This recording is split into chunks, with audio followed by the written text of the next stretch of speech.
Ahmad Fauzan, seorang santri sederhana dari pesantren kecil di pinggiran kota, datang dengan penuh adab dan keyakinan melamar perempuan yang ia cintai. Dengan sarung lusuh dan wajah tenang, ia berdiri di hadapan keluarga besar calon istrinya membawa satu hal yang ia yakini paling berharga, akhlak dan ilmu agama. Perempuan itu adalah Aisyah Ramadhani, gadis lembut dan cerdas, lulusan kampus ternama, yang mencintai Fauzan bukan karena harta, tapi karena ketulusan dan keimanannya. Namun lamaran itu ditertawakan.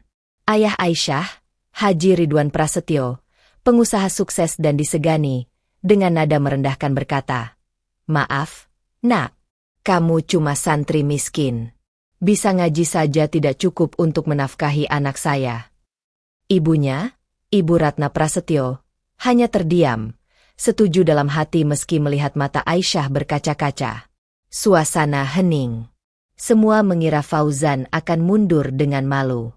Namun dengan suara tenang dan mata berkaca, Fauzan menjawab, "Saya memang hanya bisa ngaji, Pak, tapi dari ngaji itulah saya belajar tanggung jawab, kejujuran, dan cara memuliakan seorang istri. Rezeki bukan saya yang menentukan, Allah." Kata-kata itu menampar hati Haji Ridwan. Tangannya bergetar. Air mata yang selama ini tak pernah jatuh di ruang rapat dan dunia bisnis, kini menetes di hadapan santri miskin yang ia remehkan. Untuk pertama kalinya, ia sadar, kekayaan tanpa iman hanyalah kesombongan kosong. Sebelum lanjut ke ceritanya, jangan lupa subscribe, like, dan share serta tulis di kolom komentar dari mana asal kalian, agar kami semakin semangat membagikan kisah penuh makna ini. Ahmad Fauzan melangkah pelan melewati pagar besi berwarna hitam mengilap itu. Di atasnya terukir motif bunga emas yang tampak mahal dan berat. Gerbang tersebut perlahan terbuka, memperlihatkan halaman luas dengan taman yang tertata rapi, rumput hijau terpangkas simetris, kolam kecil dengan air mancur yang berkilau di bawah sinar matahari sore, serta beberapa mobil mewah terparkir berjajar seolah sedang dipamerkan kepada dunia. Fauzan berhenti sejenak di ambang pintu.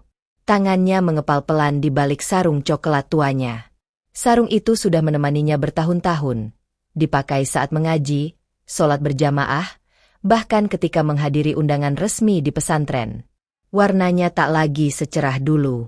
Ada lipatan-lipatan halus yang menandakan seringnya ia dicuci dan dipakai. Namun Fauzan tak pernah merasa malu mengenakannya. Baginya, sarung itu adalah simbol kesederhanaan dan kehormatan seorang santri. Baju koko putih yang ia kenakan juga bukan pakaian baru. Kerahnya sudah agak melonggar, dan kancing bagian atas tampak sedikit kusam.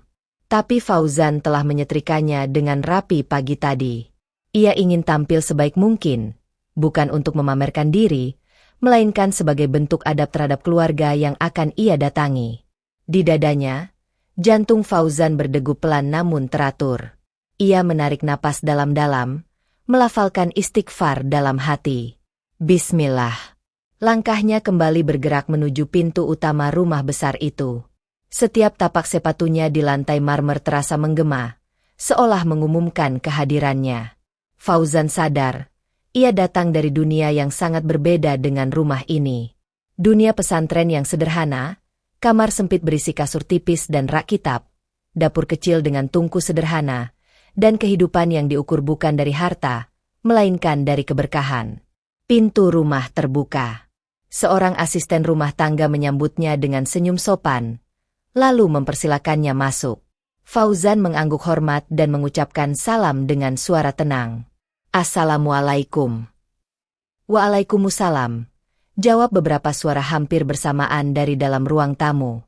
Ruang tamu itu luas dan mewah. Sofa empuk berwarna krem tersusun rapi mengelilingi meja kaca besar. Dindingnya dihiasi lukisan abstrak bernilai tinggi, sementara lampu gantung kristal menggantung anggun di langit-langit, memantulkan cahaya ke seluruh ruangan. Di sanalah keluarga besar Aisyah Ramadhani telah berkumpul. Beberapa pria mengenakan batik mahal dan jam tangan berkilau. Para perempuan duduk anggun dengan busana elegan, wajah mereka dirias tipis namun jelas mencerminkan status sosial yang tinggi. Ada yang menyilangkan kaki dengan santai, ada pula yang memegang ponsel mahal sembari melirik Fauzan sekilas, lalu kembali menunduk, seolah kehadirannya tidak terlalu penting. Tatapan-tatapan itu menembus Fauzan dari ujung kepala hingga kaki. Sarungnya, bajunya, sepatunya, tak satu pun luput dari penilaian. Fauzan merasakan panas menjalar di tengkuknya.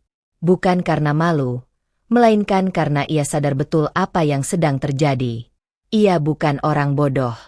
Ia tahu bagaimana dunia memandang seseorang seperti dirinya. Santri miskin tanpa gelar mentereng, tanpa rekening gemuk, tanpa jabatan. Namun ia tetap berdiri tegak. Ia duduk di kursi yang telah disediakan, tepat di hadapan seorang pria berwibawa yang duduk di tengah-tengah. Pria itu mengenakan kemeja rapi dan jas tipis. Rambutnya disisir klimis, wajahnya tegas dan penuh wibawa. Dialah Haji Ridwan Prasetyo, ayah Aisyah, seorang pengusaha sukses yang namanya dikenal luas di kalangan bisnis. Sorot mata Haji Ridwan tajam, meneliti Fauzan tanpa senyum. Di sisi lain ruangan, duduk seorang perempuan anggun dengan kebaya modern berwarna pastel. Ibu Ratna Prasetyo. Wajahnya lembut, tapi matanya menyimpan keraguan. Tangannya saling bertaut di pangkuan, seolah menahan sesuatu yang ingin ia katakan namun urung. Dan di antara mereka, Aisyah Ramadhani. Gadis itu duduk dengan postur tegak namun kaku. Gaun panjangnya sederhana, tidak berlebihan seperti anggota keluarga lainnya. Wajahnya pucat, matanya sedikit sembab. Ketika pandangannya bertemu dengan Fauzan, matanya langsung berkaca-kaca. Fauzan membalas tatapan itu dengan senyum tipis. Senyum yang penuh ketenangan, seolah berkata tanpa kata, "Aku di sini. Aku tidak mundur." Aisyah menunduk. Air mata hampir jatuh. Ia mengeratkan jemarinya, mencoba menenangkan diri. Bagi Aisyah, hari ini bukan sekadar pertemuan keluarga. Ini adalah hari penentuan. Hari di mana doa-doa panjangnya akan diuji. Ia mengenal Fauzan bukan sebagai lelaki kaya, bukan pula sebagai pria berpenampilan mewah. Ia mengenalnya sebagai seorang santri yang sederhana, yang selalu datang lebih awal ke masjid, yang lisannya terjaga, yang menundukkan pandangan, dan yang selalu menyelipkan doa untuknya setelah sholat. Mereka bertemu pertama kali dalam sebuah kajian umum di masjid kampus. Fauzan datang sebagai pemateri tamu, mengisi kajian dengan suara tenang dan pembahasan yang menyentuh hati. Tidak ada candaan berlebihan, tidak ada gaya sok pintar. Hanya ilmu, adab, dan ketulusan. Sejak saat itu, Aisyah tahu, lelaki ini berbeda. Namun hari ini, perbedaan itu justru menjadi jurang yang menganga. Haji Ridwan berdeham pelan. Suara itu langsung membuat ruangan hening. "Jadi," katanya dengan nada datar, "kamu Ahmad Fauzan?" "Iya, Pak," jawab Fauzan sopan, menundukkan kepala sedikit. "Kamu santri?" "Insya Allah, Pak." Jawaban Fauzan sederhana, tanpa nada membanggakan diri. Beberapa anggota keluarga saling pandang. Ada senyum tipis yang tersungging, ada pula yang menghela napas pelan. Haji Ridwan menyandarkan tubuhnya ke sofa. Tangannya disatukan di depan dada. "Maksud kedatanganmu ke rumah ini, apa?" Fauzan menarik napas. Inilah saatnya. Ia telah mempersiapkan hatinya sejak lama, bukan hanya untuk kemungkinan diterima, tetapi juga untuk kemungkinan ditolak. "Saya datang dengan niat baik, Pak," katanya pelan namun jelas. "Saya ingin melamar putri Bapak, Aisyah Ramadhani, untuk menjadi istri saya." Kalimat itu meluncur tenang, tanpa getar. Namun reaksinya berbeda. Beberapa detik pertama, ruangan benar-benar sunyi. Lalu terdengar suara kecil, entah tawa tertahan atau helaan napas sinis. Seorang paman Aisyah mengangkat alisnya, lalu berbisik pelan kepada istrinya. Seorang sepupu menatap Fauzan dengan ekspresi tak percaya. Aisyah menutup matanya. Dadanya terasa sesak. Haji Ridwan tidak langsung menjawab. Ia memandang Fauzan lama, seolah sedang menimbang sesuatu. Dari sudut matanya, ia melirik sarung Fauzan sekali lagi. "Santri," gumamnya pelan. Fauzan tetap diam, menunggu dengan sabar. Dalam hatinya, ia berdoa, "Ya Allah, jika niat ini baik, kuatkanlah aku. Jika bukan, lapangkanlah dadaku untuk menerima keputusan MU." Di luar rumah, angin sore berembus lembut, menggoyangkan dedaunan di taman. Namun di dalam ruang tamu itu, udara terasa berat, penuh penilaian, penuh prasangka. Babak pertama dari ujian itu baru saja dimulai. Dan Fauzan tahu, jalan yang ia pilih hari ini bukan jalan mudah. Tapi ia juga tahu satu hal yang tak pernah goyah dalam hatinya. Ia datang dengan adab. Ia datang dengan iman. Dan ia datang tanpa rasa takut kehilangan apapun. Karena yang ia cari bukan harta, melainkan ridha Allah. Aisyah Ramadhani menatap Ahmad Fauzan dengan mata yang mulai berkaca-kaca. Pandangannya tak lepas dari sosok lelaki bersarung lusuh itu, yang kini duduk tenang di tengah ruang tamu rumahnya. Rumah yang selama ini terasa megah, namun sore ini justru terasa asing dan menyesakan. Ia mengenal Fauzan bukan dari kemewahan, bukan dari mobil yang ia kendarai, bukan dari jam tangan di pergelangan tangan, bukan pula dari saldo rekening atau jabatan mentereng. Ia mengenal Fauzan dari tempat yang jauh lebih sunyi, dari kajian sederhana di masjid, dari diskusi-diskusi agama yang tenang, dan dari doa-doa panjang yang mereka panjatkan dalam diam, setelah sholat malam. Ingatan Aisyah melayang ke masa beberapa tahun lalu. Saat itu, ia masih mahasiswi tingkat akhir di sebuah kampus ternama. Hidupnya terlihat sempurna di mata banyak orang. Prestasi akademik, keluarga berada, lingkungan sosial yang mapan. Namun ada ruang kosong di hatinya yang tak bisa diisi oleh semua itu. Ia rajin beribadah, tetapi sering merasa imannya naik turun. Ada kegelisahan yang tak bisa ia jelaskan. Hingga suatu sore, ia menghadiri kajian umum di masjid kampus. Di sanalah ia pertama kali melihat Fauzan. Lelaki itu tidak tampil mencolok. Ia datang lebih awal, duduk di saf depan, membuka kitab kecil yang sudah terlihat lusuh. Ketika diberi kesempatan menyampaikan materi, suaranya tenang, tidak lantang, tidak pula berapi-api. Namun setiap kalimatnya mengalir jujur, seolah keluar langsung dari hati. Ia berbicara tentang keikhlasan, tentang menerima takdir tanpa menyalahkan keadaan, tentang cinta yang tidak menuntut, tetapi menjaga. Aisyah terdiam kala itu. Ada sesuatu yang mengetuk hatinya perlahan. Sejak hari itu, Aisyah sering mengikuti kajian yang sama. Kadang ia hanya duduk diam, mendengarkan. Kadang ia memberanikan diri bertanya.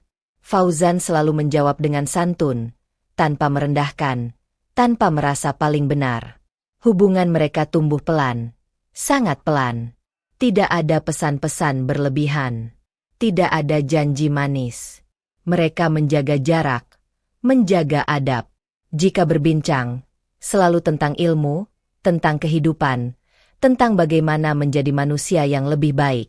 Suatu malam, setelah kajian selesai, Aisyah memberanikan diri bertanya, "Mas Fauzan, apa Mas tidak takut sendiri terlalu lama?" Fauzan tersenyum tipis. Senyum yang kini kembali teringat jelas di benak Aisyah. "Kalau jodoh," katanya pelan, "Allah yang jaga." Kalimat itu sederhana. Namun sejak saat itu, kalimat itu menetap di hati Aisyah. Ia sering mengingatnya setiap kali rasa ragu datang. Setiap kali orang-orang bertanya mengapa ia belum memilih pasangan dari kalangan yang setara dengannya. Setiap kali ibunya mulai menyebut-nyebut nama anak pengusaha atau pejabat yang ingin berkenalan. Bagi Aisyah, lelaki yang berkata, "Allah yang jaga," bukan lelaki lemah. Ia justru lelaki yang tahu batas dirinya, dan tahu kepada siapa ia harus berserah. Kini, lelaki itu duduk di hadapan ayahnya. Dihakimi, dinilai, direndahkan secara halus. Aisyah menggigit bibirnya. Dadanya terasa sesak. Ia ingin berdiri. Ingin berkata bahwa ia tidak butuh kemewahan. Ingin mengatakan bahwa ia memilih Fauzan dengan kesadarannya sendiri. Namun ia juga anak. Ia terikat oleh adab. Terikat oleh rasa hormat kepada orang tuanya. Tangannya mengepal di balik kain gaunnya. Ia melirik ayahnya, Haji Ridwan Prasetyo. Sosok yang selama ini ia kagumi, tegas, pekerja keras, dan bertanggung jawab. Namun sore ini, ayahnya terasa begitu jauh. Seolah sedang berbicara dengan dunia yang berbeda dari dunia Aisyah dan Fauzan. Ia lalu menatap ibunya. Ibu Ratna duduk dengan wajah tenang.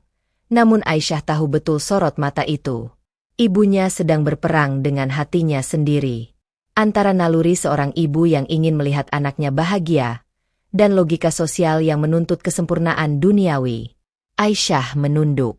Air mata hangat menggenang di pelupuk matanya. Dalam hatinya, ia berdoa, "Ya Allah, jika ini memang jalan yang Engkau ridai, kuatkanlah hati kami. Jangan biarkan cinta ini tumbuh menjadi luka." Di sisi lain ruangan, Fauzan duduk dengan sikap yang sama tenangnya. Namun Aisyah tahu, di balik ketenangan itu, ada perjuangan besar. Fauzan bukan tidak merasa. Ia hanya memilih untuk tidak menunjukkannya. Aisyah teringat suatu malam ketika ia bertanya, "Mas, bagaimana kalau nanti Mas ditolak karena Mas tidak punya apa-apa?" Fauzan terdiam lama kala itu. Lalu ia berkata, "Kalau aku ditolak karena hartaku, berarti Allah sedang menjagaku dari tempat yang salah." Jawaban itu kembali terngiang. Bagi Aisyah, semua itu sudah lebih dari cukup. Cukup untuk yakin. Cukup untuk bertahan. Cukup untuk mencintai, meski harus melalui jalan yang terjal. Di ruang tamu mewah itu, di antara tatapan-tatapan yang menilai dan suasana yang menekan, Aisyah menutup matanya sejenak. Ia memilih percaya bahwa cinta yang tumbuh dalam doa tidak akan pernah sia-sia. Bahwa Allah tidak pernah salah menjaga hambanya. Dan bahwa ujian hari ini hanyalah awal dari perjalanan panjang yang akan menguji keimanan mereka berdua. Perlahan, ia mengangkat wajahnya kembali. Matanya bertemu dengan mata Fauzan. Tanpa kata, tanpa isyarat berlebihan. Namun cukup untuk saling menguatkan. Bab ini belum berakhir dengan jawaban. Namun cinta mereka telah membuktikan satu hal. Ia tidak lahir dari kemewahan, melainkan dari kesabaran dan doa yang tak pernah putus. Kalimat lamaran itu masih menggantung di udara ketika suasana ruang tamu mendadak berubah. Keheningan yang sebelumnya terasa berat kini pecah oleh ekspresi-ekspresi yang tak lagi disembunyikan. Beberapa anggota keluarga tersenyum sinis. Seorang paman Aisyah mengangkat sudut bibirnya, lalu menggeleng pelan seolah baru saja mendengar lelucon yang terlalu berani. Seorang sepupu perempuan menutup mulutnya, menahan tawa kecil yang nyaris lolos. Bahkan ada yang saling melirik, lalu berbisik pelan, cukup pelan untuk terdengar sebagai desis, cukup jelas untuk melukai. Mereka tak percaya. Seorang santri miskin, bersarung lusuh, berani datang ke rumah semegah ini untuk melamar putri seorang pengusaha besar. Tawa itu tidak keras, tidak meledak. Justru itulah yang membuatnya terasa lebih menyakitkan. Tawa yang ditahan, senyum yang disamarkan, lirikan yang merendahkan, semuanya bersatu menjadi penilaian yang tak terucap namun sangat jelas maknanya. Fauzan mendengar semuanya. Ia mendengar desahan napas sinis itu. Ia melihat gerak bibir yang berbisik. Ia merasakan tatapan-tatapan yang seolah ingin berkata, "Kamu tidak pantas berada di sini." Namun Fauzan tetap diam. Ia menundukkan pandangan sejenak, bukan karena kalah, melainkan karena menjaga adab. Dalam hatinya, ia kembali melafalkan istighfar. Ia tahu, inilah ujian yang sebenarnya. Bukan penolakan, melainkan penghinaan yang dibungkus kesopanan. Aisyah menegang di kursinya. Dadanya terasa seperti diremas. Ia ingin menoleh dan menegur mereka semua. Ingin mengatakan bahwa Fauzan bukan bahan tertawaan. Bahwa keberaniannya datang hari ini adalah sesuatu yang tidak semua laki-laki mampu lakukan. Namun sebelum ia sempat bersuara, ayahnya bergerak. Haji Ridwan Prasetyo menyilangkan kedua tangannya di dada. Gerakan itu sederhana, namun syarat makna. Ia menyandarkan tubuhnya sedikit ke belakang, menatap Fauzan dengan sorot mata yang tajam dan penuh perhitungan. Tatapan seorang pebisnis. Tatapan yang biasa ia gunakan saat menilai calon mitra, proposal kerja, atau orang-orang yang ingin memasuki lingkaran dunianya. Bedanya, kali ini yang ia nilai bukan angka atau laporan keuangan, melainkan seorang manusia. Haji Ridwan mengeluarkan suara pendek dari tenggorokannya. Ruang tamu kembali hening. Semua mata tertuju padanya. Jadi, katanya perlahan, kamu datang ke sini tanpa apa-apa, lalu berharap kami menyerahkan anak perempuan kami begitu saja. Nada suaranya datar, namun setiap kata terasa menekan. Aisyah menoleh cepat. Ayah. Namun Haji Ridwan mengangkat tangannya, memberi isyarat agar Aisyah diam. Ia tak mengalihkan pandangan dari Fauzan. Fauzan mengangkat wajahnya. Tatapan mereka bertemu. Untuk sesaat, waktu seolah melambat. Di mata Haji Ridwan, Fauzan melihat keraguan, kecurigaan, dan sesuatu yang lebih tajam, ketakutan akan kehilangan kendali. Di mata Fauzan, Haji Ridwan melihat ketenangan yang asing.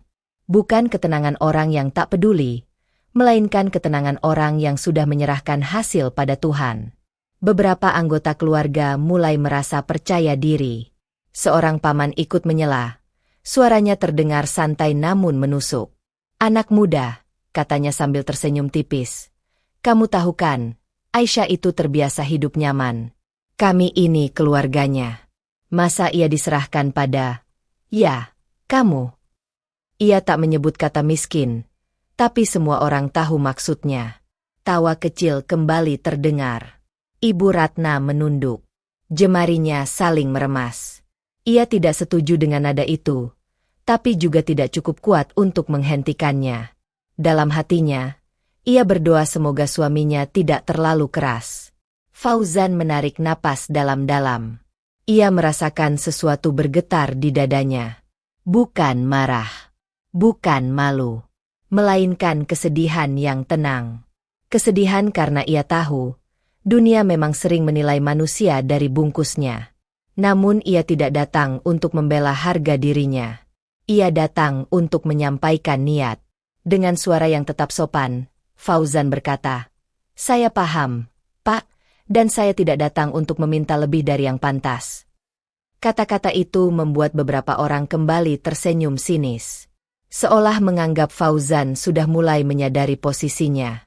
Namun Fauzan belum selesai. Saya datang untuk menyampaikan niat baik. Selebihnya, saya serahkan kepada Bapak dan kepada Allah. Kalimat itu membuat ruangan kembali hening. Haji Ridwan sedikit mengernyit. Ia tidak menyukai nada yang terdengar pasrah namun tegas itu. Baginya, dunia adalah tentang perjuangan keras, strategi, dan kekuasaan. Bukan tentang menyerahkan segalanya pada sesuatu yang tak terlihat. Ia mencondongkan tubuhnya ke depan. Anak muda, katanya, kini dengan nada lebih tajam. Niat baik saja tidak cukup. Hidup itu butuh bukti. Aisyah menggigit bibirnya. Air mata kembali menggenang. Fauzan mengangguk pelan. Betul, Pak. Jawaban singkat itu justru membuat Haji Ridwan terdiam sejenak. Ia tidak menyangka Fauzan akan mengiyakan dengan begitu mudah. Di dalam hati Fauzan, ada pergulatan besar. Ia ingin menjelaskan panjang lebar tentang rencana hidupnya, tentang usaha kecil yang sedang ia rintis, tentang penghasilannya yang mungkin belum besar namun halal. Namun ia memilih menahan diri. Ia tahu, saat ini bukan soal angka. Ini soal pandangan hidup. Dan di ruangan itu, tawa-tawa kecil yang merendahkan telah membuka jurang yang lebar antara dua dunia. Dunia yang mengukur manusia dari hartanya, dan dunia yang mengukur manusia dari imannya. Bab ini belum mencapai puncaknya. Namun satu hal telah jelas. Ujian Fauzan tidak akan berhenti pada senyum sinis dan tawa kecil. Yang lebih tajam masih menunggunya. Haji Ridwan Prasetyo menghela napas panjang. Tatapannya masih tertuju pada Ahmad Fauzan, namun kali ini bukan lagi tatapan menilai, melainkan tatapan yang telah mengambil keputusan. Ruang tamu yang luas itu kembali sunyi. Bahkan bisikan-bisikan kecil yang tadi terdengar kini menghilang. Semua orang seolah tahu, Kalimat berikutnya bukan kalimat biasa. Dengan suara dingin, tanpa nada ragu, Haji Ridwan berkata, "Maaf, Nak, kamu cuma santri miskin. Bisa ngaji saja tidak cukup untuk menafkahi anak saya." Kalimat itu meluncur begitu saja. Pelan, terukur, dan kejam. Seperti pisau yang tidak ditusukkan dengan kasar, tetapi ditekan perlahan hingga masuk ke dalam. Fauzan membeku. Bukan karena ia tak siap mendengar penolakan. Ia telah mempersiapkan hatinya sejak lama. Namun cara kalimat itu diucapkan, seolah seluruh hidupnya diringkas menjadi satu label hina, itulah yang menyakitkan. Santri miskin. Dua kata itu bergema di kepalanya. Ia menelan ludah. Tenggorokannya terasa kering. Untuk sesaat, ia menundukkan wajah, bukan karena kalah, melainkan karena dadanya terasa terlalu sesak untuk menatap siapapun. Di sisi lain ruangan, Aisyah menunduk dalam-dalam. Air mata jatuh satu persatu ke pangkuannya. Ia tak berani mengangkat wajahnya. Kalimat ayahnya terasa seperti pukulan telak, bukan hanya kepada Fauzan, tetapi juga kepada pilihannya, kepada cintanya, kepada doanya selama ini. Dadanya naik turun menahan isak. Ayah tidak tahu. Ayah tidak pernah tahu betapa berharganya lelaki ini bagiku. Namun ia tetap diam. Adab menahannya. Rasa hormat mengekangnya. Ibu Ratna Prasetyo duduk membisu. Tangannya bergetar pelan di atas pangkuannya. Ia ingin berkata sesuatu. Ingin menenangkan suasana. Ingin membela Fauzan, atau setidaknya membela air mata putrinya sendiri. Namun bibirnya terkunci. Ia menoleh pada suaminya. Wajah Haji Ridwan tetap keras, tegas, tak menyisakan ruang untuk sanggahan. Di dalam hati Ibu Ratna, ada pertarungan hebat. Ia tahu suaminya benar dalam satu hal, hidup memang butuh tanggung jawab materi. Namun ia juga tahu, ada cara yang lebih manusiawi untuk menyampaikan penolakan. Ada kata-kata yang tidak perlu melukai. Namun ia memilih diam. Diam yang berat. Diam yang penuh penyesalan. Fauzan akhirnya mengangkat wajahnya kembali. Matanya sedikit merah. Namun pandangannya tetap jernih. Tidak ada amarah di sana. Tidak ada dendam. Hanya ada luka yang ditahan dengan kesabaran. Ia membuka mulut, namun kembali menutupnya. Ia sedang menimbang, bukan kata-kata, melainkan niat. Ia tidak ingin membela diri demi harga diri. Ia tidak ingin memperpanjang perdebatan. Namun diam juga bukan pilihan. Dengan suara pelan, Fauzan berkata, "Saya mengerti kekhawatiran Bapak." Nada suaranya nyaris bergetar. Namun ia berhasil menahannya. "Saya tidak datang membawa harta. Saya juga tidak datang untuk membantah pandangan Bapak tentang dunia." Haji Ridwan mengangkat alisnya, seolah menantang. Fauzan melanjutkan, "Tapi saya datang membawa tanggung jawab yang saya pahami dengan cara saya." Beberapa orang kembali saling pandang. Ada yang mencibir pelan. Ada yang mulai merasa tidak nyaman. Aisyah mengangkat wajahnya perlahan. Matanya basah. Ia menatap Fauzan dengan perasaan campur aduk. Sedih, bangga, dan takut sekaligus. Fauzan berhenti sejenak. Dadanya bergetar. Di kepalanya, terlintas wajah ibunya di kampung. Perempuan sederhana yang membesarkannya dengan doa dan air mata. Terlintas juga malam-malam panjang di pesantren, saat ia berdoa agar Allah memberinya pasangan yang menerima dirinya apa adanya. Ia menarik napas. Namun sebelum ia sempat melanjutkan, Haji Ridwan kembali bersuara, memotong dengan nada tegas. "Cukup," katanya singkat. "Saya sudah menyampaikan sikap saya." Kalimat itu seperti palu terakhir. Fauzan menunduk kembali. Kali ini lebih lama. Tangannya mengepal di balik sarung. Bukan untuk melawan, melainkan untuk menahan gemetar yang tak ingin ia perlihatkan. Aisyah menutup wajahnya dengan kedua tangan. Isaknya tertahan. Ia merasa kecil, tak berdaya. Ibu Ratna akhirnya memejamkan mata. Ada air mata yang ia tahan, menyesak di dada. Ruang tamu itu kembali hening. Namun keheningan kali ini bukan sekadar jeda. Ia adalah luka. Dan bagi Fauzan, inilah titik terendah dari perjalanan yang ia pilih. Saat harga dirinya diuji, bukan oleh penolakan, melainkan oleh kata-kata yang merendahkan apa yang selama ini ia jaga dengan sepenuh hati. Bab ini berakhir tanpa jawaban. Namun di balik luka itu, ada sesuatu yang sedang disiapkan. Sebuah balasan yang bukan lahir dari amarah, melainkan dari iman yang tak tergoyahkan. Ruangan itu seakan kehilangan udara. Setelah kalimat terakhir Haji Ridwan meluncur dengan dingin, tidak ada lagi suara yang berani muncul. Lampu kristal di langit-langit tetap menyala terang, namun cahayanya terasa redup. Jam dinding berbunyi pelan, tik-tok, tik-tok. Setiap detiknya terasa seperti menghitung sisa harga diri seorang santri miskin yang berdiri sendirian di hadapan keluarga besar yang memandang rendah dirinya. Semua mata tertuju pada Ahmad Fauzan. Tidak ada yang berbicara. Tidak ada yang menyela. Tidak ada yang berusaha menenangkan. Mereka menunggu.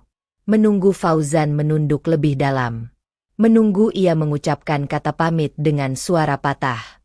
Menunggu ia bangkit dan pergi dengan langkah kecil dan wajah penuh malu. Beberapa tamu sudah saling bertukar pandang. Seorang sepupu berbisik pelan kepada yang lain, seolah akhir cerita sudah bisa ditebak. Seorang paman menghela napas, lalu menggelengkan kepala. Gerakan kecil yang syarat makna. Ini memang sudah seharusnya terjadi. Bagi mereka, ini bukan tragedi. Ini hanya urusan kelas sosial. Aisyah duduk membeku. Ia tahu keheningan ini adalah momen paling kejam. Saat seseorang tidak lagi diserang dengan kata-kata, melainkan dibiarkan sendirian dengan luka dan tatapan penuh penghakiman. Dadanya terasa sesak. Tangannya dingin. Ia ingin berdiri. Ingin memanggil nama Fauzan. Ingin menghentikan semua ini sebelum ia pergi. Namun tubuhnya tidak bergerak. Ia hanya bisa menatap. Ibu Ratna menunduk lebih dalam. Ia merasakan perih yang tak terucap. Keheningan ini membuatnya sadar. Diamnya sejak tadi adalah bagian dari luka yang kini dirasakan orang lain. Haji Ridwan bersandar di kursinya. Wajahnya datar. Dalam benaknya, pertemuan ini sudah selesai. Ia yakin, tidak ada lagi yang perlu dikatakan. Dunia, baginya, sudah jelas aturannya. Namun dugaan itu keliru. Fauzan tidak bergerak untuk pergi. Ia tetap berdiri di tempatnya. Tangannya gemetar halus di balik sarung lusuh yang ia kenakan. Jari-jarinya mengepal, bukan untuk melawan, melainkan untuk menahan getaran yang tak bisa ia kendalikan sepenuhnya. Dadanya naik turun perlahan. Setiap tarikan napas terasa berat, seolah ia sedang menahan beban yang tak terlihat. Namun punggungnya tetap tegak. Ia tidak menunduk lebih dalam. Ia tidak membungkuk dalam kekalahan. Ia tidak mencari pintu keluar. Dalam hatinya, terjadi pergulatan hebat. Ada dorongan untuk pergi, menyelamatkan diri dari rasa sakit, menghindari rasa malu. Ada bisikan kecil yang berkata, cukup sampai di sini. Namun ada suara lain yang lebih kuat. Suara yang tumbuh dari malam-malam panjang di atas sajadah, dari ayat-ayat yang ia hafal, dari ajaran gurunya di pesantren. Jangan pergi dari kebenaran hanya karena manusia merendahkanmu. Fauzan memejamkan mata sejenak. Di balik kelopak matanya, terbayang wajah ibunya. Perempuan sederhana yang selalu berkata, kalau kamu dihina, jangan balas dengan marah. Balas dengan akhlak. Ia membuka mata kembali. Tatapan-tatapan di sekelilingnya masih sama, menunggu kejatuhannya. Namun kali ini, Fauzan tidak lagi melihat mereka sebagai ancaman. Ia melihat mereka sebagai ujian. Ia melangkah satu langkah kecil ke depan. Gerakan itu sederhana, namun cukup membuat beberapa orang terkejut. Seolah mereka tidak menyangka Fauzan masih punya keberanian untuk berdiri di sana. Aisyah menahan napas. Haji Ridwan sedikit mengernyit. Tidak menyangka santri itu belum pergi. Fauzan menegakkan bahunya. Suaranya belum keluar, Tetapi keputusannya sudah bulat. Ia tidak akan pergi dengan diam. Ia tidak akan membela diri dengan emosi. Ia akan berbicara, bukan untuk menang, tetapi untuk menyampaikan kebenaran yang ia yakini. Keheningan itu kini bukan lagi tanda kekalahan. Ia berubah menjadi ruang. Ruang bagi Fauzan untuk berdiri sebagai dirinya sendiri, seorang santri miskin, ya, tetapi juga seorang laki-laki yang tahu apa yang ia perjuangkan dan kepada siapa ia berserah. Dan semua orang di ruangan itu, tanpa sadar, sedang menunggu satu hal. Kata-kata apa yang akan keluar dari mulut santri bersarung lusuh itu. Keheningan itu akhirnya pecah. Bukan oleh tawa, bukan oleh sindiran, melainkan oleh suara lirih yang keluar dari dada seorang santri. Dengan napas yang masih sedikit bergetar namun sikap yang tegak, Ahmad Fauzan membuka mulutnya. Semua mata tertuju padanya.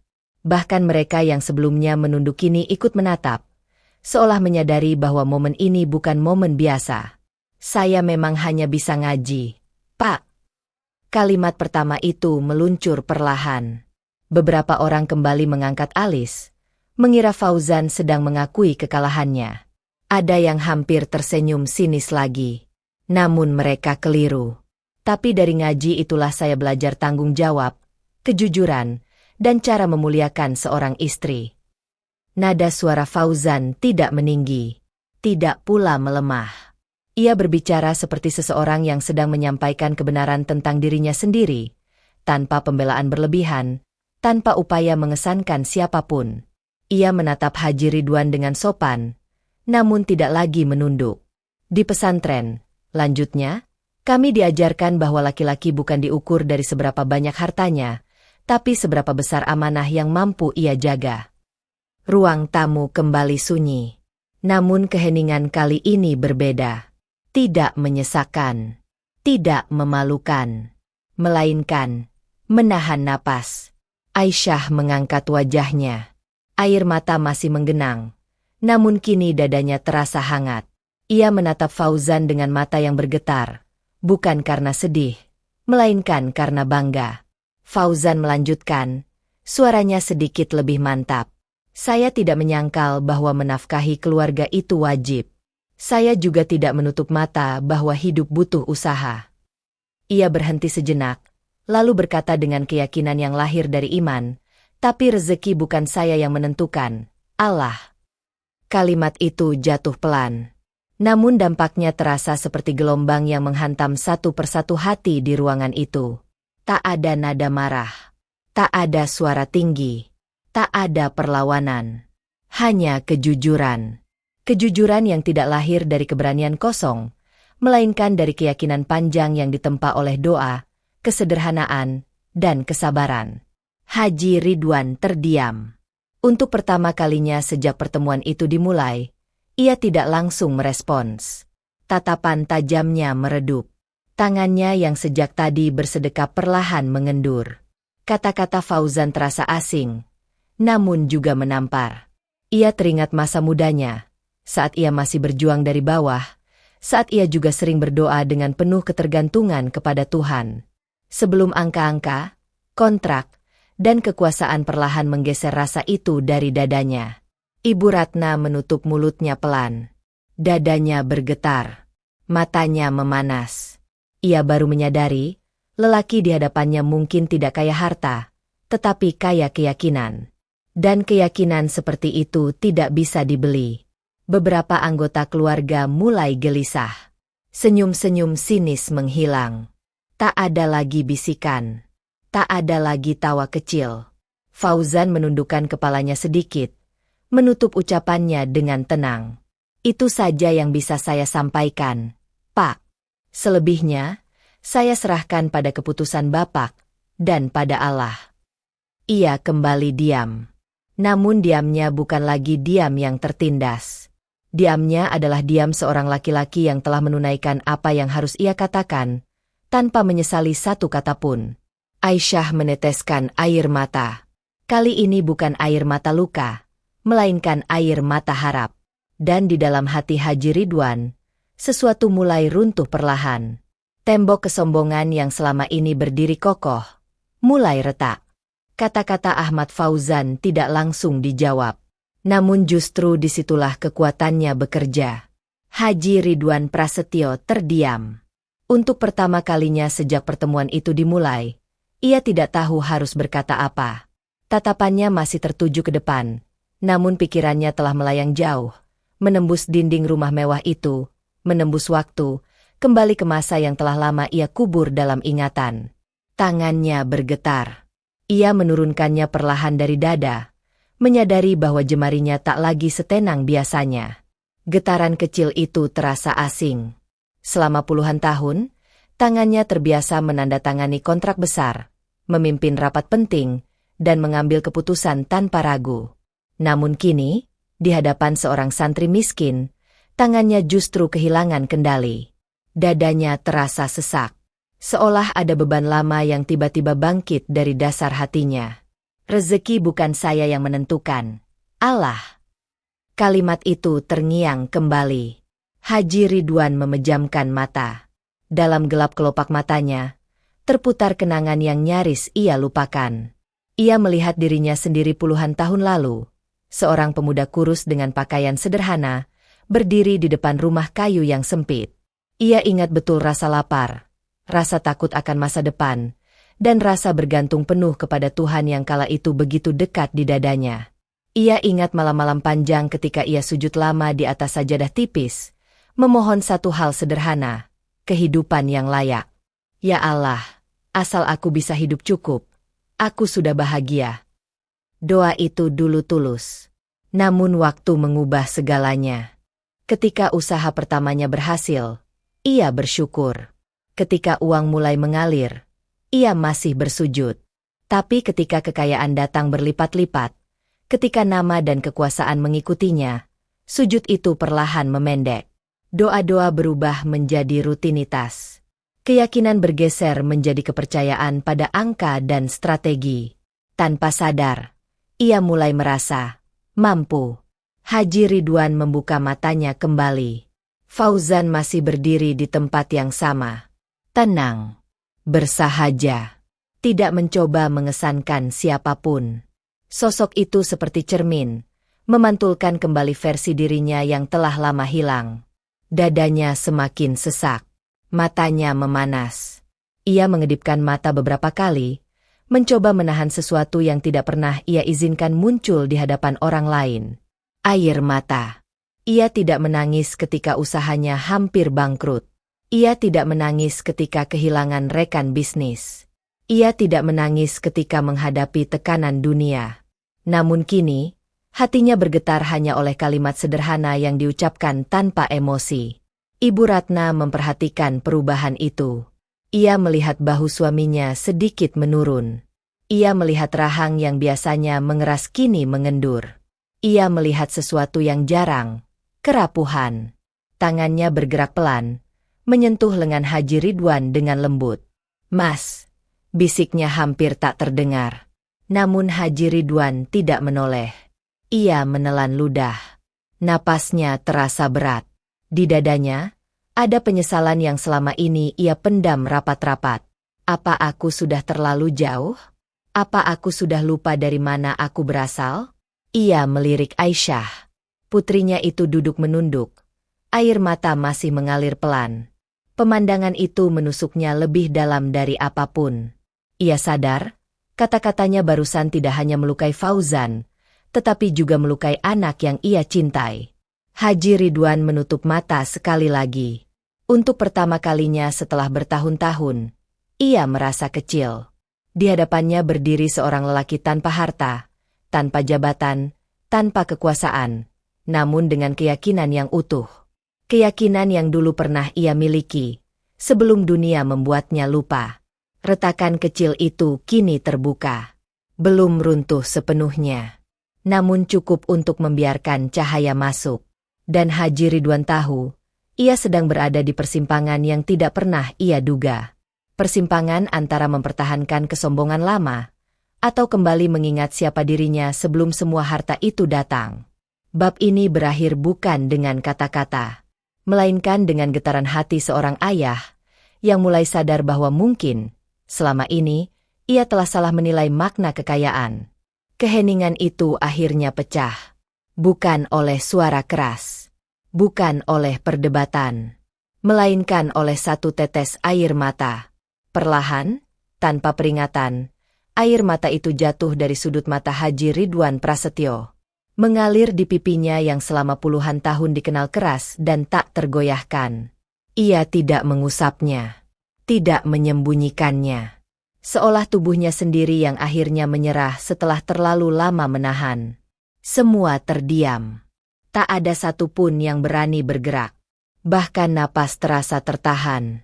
Waktu seolah berhenti menyaksikan pemandangan yang tak pernah mereka bayangkan. Seorang pengusaha besar, yang biasa memimpin rapat dengan suara tegas dan tatapan tajam, kini menangis di ruang tamunya sendiri. Ibu Ratna menutup mulutnya dengan kedua tangan. Matanya membelalak, bukan karena takut, melainkan karena terkejut. Selama puluhan tahun pernikahan, hampir tak pernah ia melihat suaminya menangis. Bahkan di saat-saat paling sulit, Haji Ridwan selalu berdiri tegak, menyembunyikan lelah dan luka di balik wibawa. Kini, pertahanan itu runtuh. Aisyah mengangkat wajahnya perlahan. Ia menatap ayahnya dengan perasaan campur aduk, kaget, haru, dan takut sekaligus. Ia melihat bahu ayahnya bergetar pelan. Ia melihat tangan yang tadi bergetar kini mencengkeram tepi sofa, seolah mencari pegangan agar tidak jatuh. Haji Ridwan menarik napas panjang, lalu menghembuskannya perlahan. Selama ini, suaranya parau, hampir tak terdengar. Aku merasa hebat karena harta. Kata-kata itu keluar dengan susah payah, seolah setiap hurufnya harus menembus dinding kesombongan yang telah lama ia bangun. Padahal aku lupa, ia berhenti sejenak, menelan ludah. Siapa yang memberi? Kalimat itu menggema di ruangan. Tidak ada yang berani menyela. Fauzan menundukkan kepala dalam-dalam. Dadanya bergetar. Ia tidak merasa menang. Ia tidak merasa benar. Yang ia rasakan hanyalah rasa takut. Takut telah melukai hati seorang ayah, meski ia hanya berkata jujur. Dalam hatinya, ia berdoa, "Ya Allah, jika kata-kataku menjadi jalan hidayah, jadikan aku hamba yang bersyukur. Jika tidak, ampuni aku." Ibu Ratna akhirnya bergerak. Ia mendekat ke sisi suaminya, meletakkan tangannya di bahu Haji Ridwan dengan lembut. Sentuhan itu sederhana, namun penuh pengertian. "Kita semua bisa lupa, Mas," ucapnya pelan. "Yang penting, kita ingat kembali." Haji Ridwan mengangguk perlahan. Air matanya terus mengalir. Bukan air mata kelemahan, melainkan air mata kesadaran. Air mata seorang lelaki yang akhirnya berani mengakui bahwa kekuatan sejatinya bukan pada kekayaan, melainkan pada kerendahan hati. Ia mengangkat wajahnya, menatap Fauzan. Tatapan itu berbeda. Tidak lagi tajam. Tidak lagi merendahkan. Melainkan penuh kelelahan dan kejujuran. "Kamu," suara Haji Ridwan bergetar, "mengucapkan kalimat yang pernah aku ucapkan pada Allah bertahun-tahun lalu." Fauzan terkejut. "Dan aku lupa menjaganya," lanjut Haji Ridwan.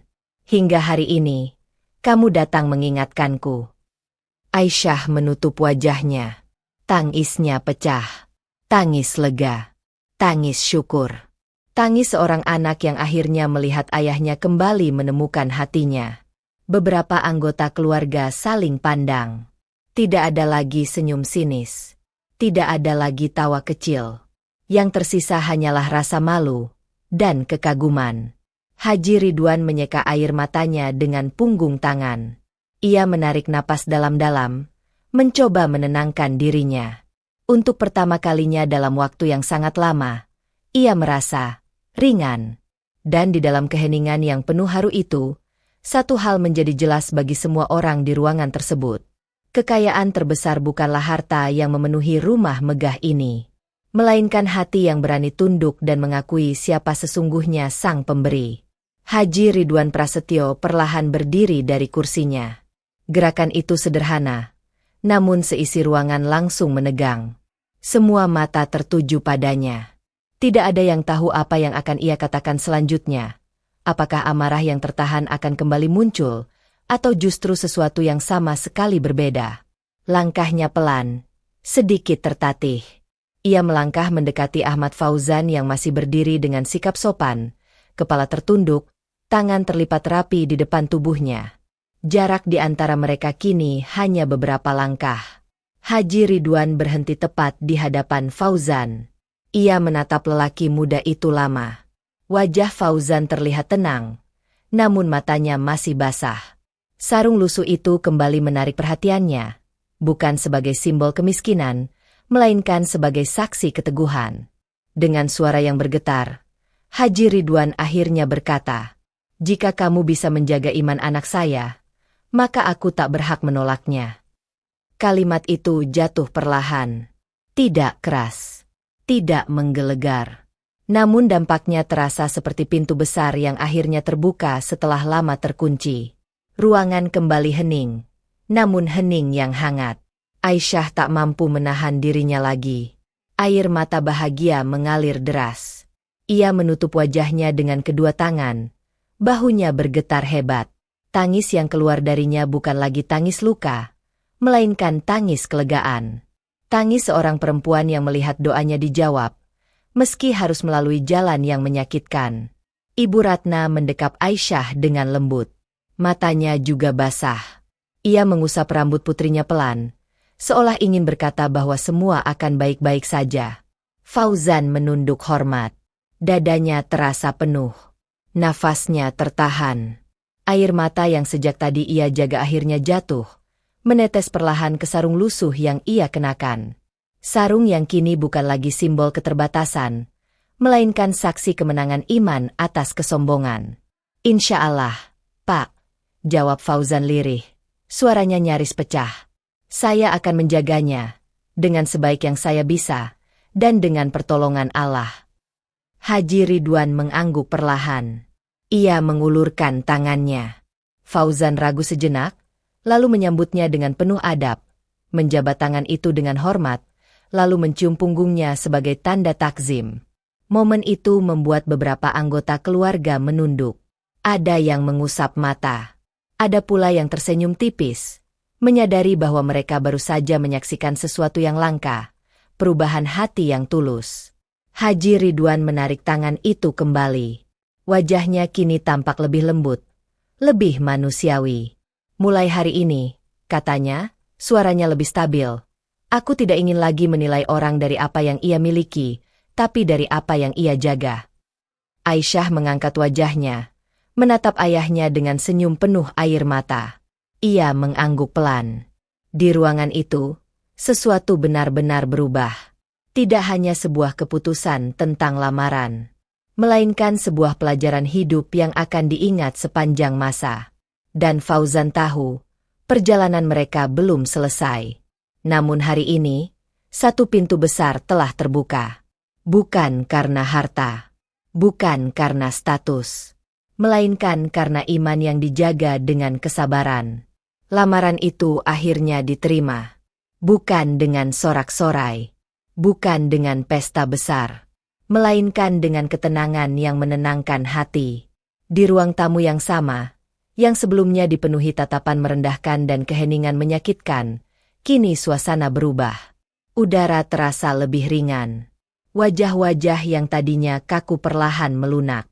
Tidak ada lagi jarak yang terasa menekan antara si santri miskin dan keluarga pengusaha besar. Ahmad Fauzan masih berdiri dengan sikap yang sama, sederhana dan penuh adab. Ia tidak melonjak bahagia. Ia tidak menampakkan kemenangan. Ia hanya tersenyum kecil, menundukkan kepala, dan kembali menyerahkan segalanya kepada Allah dalam hatinya. Aisyah Ramadhani duduk di samping ibunya. Wajahnya masih basah oleh air mata. Namun kali ini, matanya berbinar. Binar seseorang yang doanya akhirnya menemukan jawaban. Ia menatap Fauzan dengan rasa syukur yang dalam, bukan karena ia menang, tetapi karena Allah menunjukkan bahwa kesabaran tidak pernah sia-sia. Haji Ridwan Prasetyo kembali duduk di kursinya. Namun ia bukan lagi lelaki yang sama. Bahunya tak lagi tegang. Tatapannya tak lagi menghakimi. Ada kelelahan, tetapi juga kelegaan. Ia menyadari bahwa hari itu, ia tidak hanya menerima lamaran seorang lelaki, tetapi juga menerima pelajaran yang akan ia bawa seumur hidup. Ia menatap sekeliling. Rumah megah itu masih sama. Lukisan-lukisan mahal masih tergantung. Perabot mewah tetap berkilau. Namun semua itu terasa berbeda. Tidak lagi menjadi pusat makna. Ibu Ratna menyeduh teh hangat dan membagikannya dengan senyum lembut. Gerakan kecil itu terasa seperti awal yang baru. Sebuah keluarga yang perlahan kembali menyatu, bukan karena gengsi, melainkan karena pengertian. Haji Ridwan akhirnya berkata pelan, lebih kepada dirinya sendiri, harta bisa dicari, tapi iman tidak selalu bisa ditemukan kembali. Tak ada yang menyahut. Namun semua mengerti. Fauzan berpamitan dengan sopan. Sebelum melangkah keluar, ia menoleh sejenak ke arah Aisyah. Mereka tidak saling mengucap janji panjang. Tidak perlu. Kepercayaan itu sudah cukup. Di halaman rumah, angin sore berembus lembut. Fauzan melangkah pergi dengan langkah yang sama sederhana seperti saat ia datang. Sarung lusuh itu tetap melekat.